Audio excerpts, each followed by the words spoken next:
अस्सलामुअलैकुम दोस्तों, मेरा नाम है वकास हैदर और आप देख रहे हैं हैदर टीवी। दोस्तों, दुनिया में क्रिमिनल्स की कोई कमी नहीं है। वैसे तो ज़्यादातर क्राइम बड़ी उम्र के लोग ही करते हैं, लेकिन क्या हो अगर स्कूल में पढ़ने वाले 13 से 15 साल के बच्चे लोगों को कत्ल करना शुरू कर दें। वेल, आज की इस वीडियो में मैं आपको दुनिया के सबसे क्रूअल और यंग क्रिमिनल्स के बारे में बताने जा रहा हूँ। तो शुरू करते हैं अपना काउंटडाउन।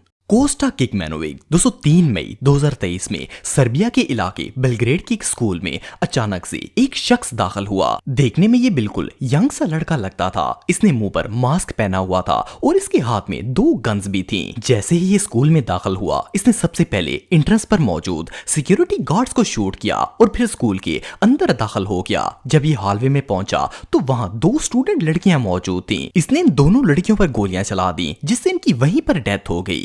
के बाद ये क्लासरूम में दाखिल हुआ जहां क्लास हो रही थी। क्लास में जाते ही सबसे पहले इसने टीचर को गोली मारी, फिर 4 मजीद स्टूडेंट्स की भी जान ले ली। पूरा क्लासरूम खून से भर गया था और इससे पहले कि ये मजीद बच्चों को कत्ल करता, स्कूल के एक स्टाफ मेंबर ने पुलिस को कॉल कर दी और पुलिस वहां पर आ गई। पुलिस ने इसे फौरन अरेस्ट कर लिया और जब इस यंग बॉय का मास्क उतारा गया तो सब इसे देखकर शॉक हो गए। असल में ये लड़का कोई और नहीं बल्कि इसी स्कूल का एक स्टूडेंट था जिसका नाम कोस्टा किकमैनोविक था। आप बिलीव नहीं करेंगे कि इस लड़के की उम्र सिर्फ 13 साल थी, लेकिन सोचने की बात यह थी कि आखिर कोस्टा ने इतनी घिनौनी हरकत क्यों की और इसके पास ये गन्स आई कहां से। खैर, पुलिस ने इसे पकड़ लिया और इन्वेस्टिगेशन स्टार्ट कर दी। जब कोस्टा से पूछताछ की गई तो इसने बताया कि ये गन्स इसके फादर की हैं। इसे ये गन्स चलाने का बहुत शौक था, लेकिन इसके फादर इसे कभी भी इसकी इजाजत नहीं देते थे। सो इसीलिए इसने गन्स को चुरा लिया और स्कूल ले आया। इसका कहना था कि वो गन चलाकर देखना चाहता था कि इससे क्या होता है। इवन इसके चेहरे पर जरा भी परेशानी या रिग्रेट नहीं था। ये बच्चा इतने लोगों के मर्डर को भी ऐसे फन और एडवेंचर ले रहा था। जस्ट इमेजिन कि बचपन में साइको का ये हाल है तो बड़ा होकर ये क्या करेगा। ये रियली अनबिलीवेबल है। Willard and Jeremy. दोस्तों, ये जो यंग बॉयज आप देख रहे हैं ये अमेरिका की इयोवा स्टेट से ताल्लुक रखते हैं। ये दोनों स्टूडेंट्स थे जो फेयरफील्ड हाई स्कूल में पढ़ते थे। इनकी उम्र 16 साल थी। विलर्ड और जेरेमी दोनों ने स्पेनिश लैंग्वेज का सब्जेक्ट रखा हुआ था और इनकी टीचर का नाम नोएमा ग्रेबर था। ये सब्जेक्ट में इतने निल थे कि जब पेपर हुए तो ये दोनों फेल हो गए। वेल, जब ये लोग फेल हुए तो इन्हें ना सिर्फ इनकी टीचर नोएमा से डांट पड़ी बल्कि घर वालों ने भी इनकी अच्छी खासी इंसल्ट की। ये दोनों अपनी बेइज्जती की वजह से बहुत ज्यादा गुस्से में थे और गुस्से में आकर इन्होंने अपनी टीचर से बदला लेने का प्लान बनाया। इनकी टीचर रोजाना पार्क में वॉक करने के लिए आती थी।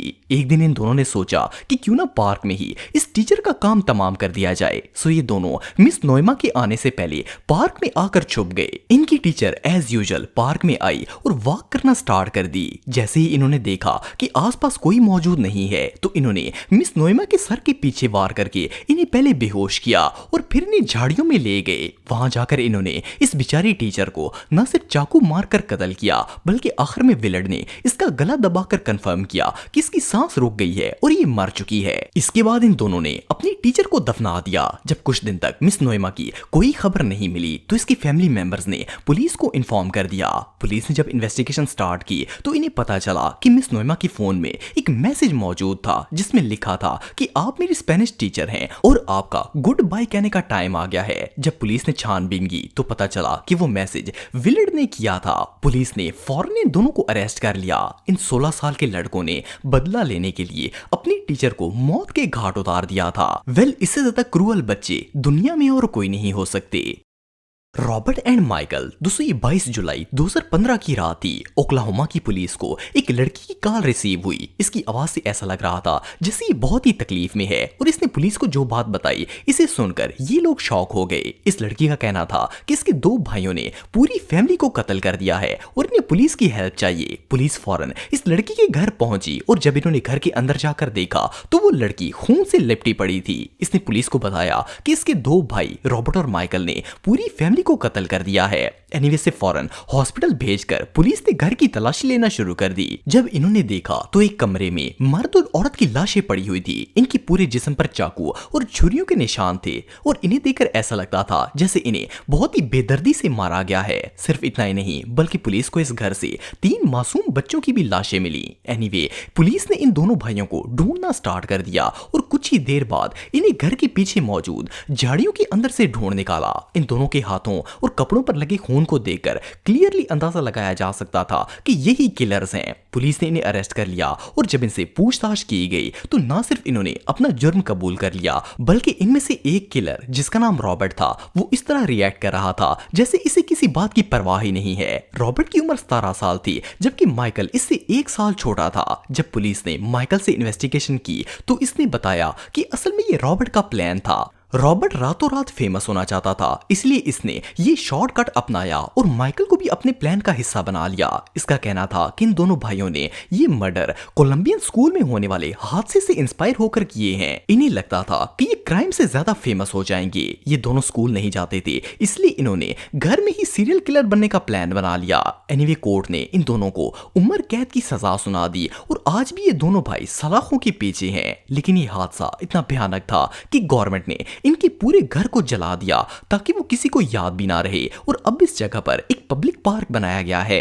इससे ज्यादा टेरिफाइंग इंसिडेंट दुनिया में और कोई नहीं हो सकता। एलिस दोस्तों, ये 5 जनवरी 2023 की एक रात थी। अमेरिका के इलाके टोल्सा में एक लेडी ने पुलिस को कॉल की। ये बहुत शदीद घबराई हुई थी और चीख चीख कर पुलिस को बता रही थी कि इसके 9 साल के बेटे को किसी ने जान से मारने की कोशिश की है। पुलिस फौरन इस औरत के घर पर पहुंची और जब अंदर जाकर देखा तो एक छोटा सा बच्चा खून में लिपटा हुआ था। इसकी मां शदीद रो रही थी और इसके पूरे जिस्म पर चाकू के निशान थे और इनमें से शदीद खून भी निकल रहा था। पुलिस ने फौरन इस बच्चे को एम्बुलेंस में डालकर हॉस्पिटल पहुंचाया और घर की तलाशी लेना शुरू कर दी। जब वो दूसरे कमरे में गए तो वहां एक बच्ची मौजूद थी। इससे पहले कि ऑफिसर्स इसे कुछ पूछते, इसने खुद ही रो रो कर इन्हें बताया कि इसने अपने भाई को चाकू से मारकर कत्ल करने की कोशिश की है। इस लड़की का नाम एलिस था और आप बिलीव नहीं करेंगे कि इस लड़की की उम्र सिर्फ 12 साल थी। ये अपनी मां और पुलिस दोनों से बार बार सॉरी कह रही थी और मुसलसल रो रो कर अपनी गलती की माफी मांग रही थी। एनीवेज बच्ची को अरेस्ट कर लिया गया, लेकिन अनफॉर्चुनेटली एरिस ने उस लड़के को इतने बुरी तरीके से मारा था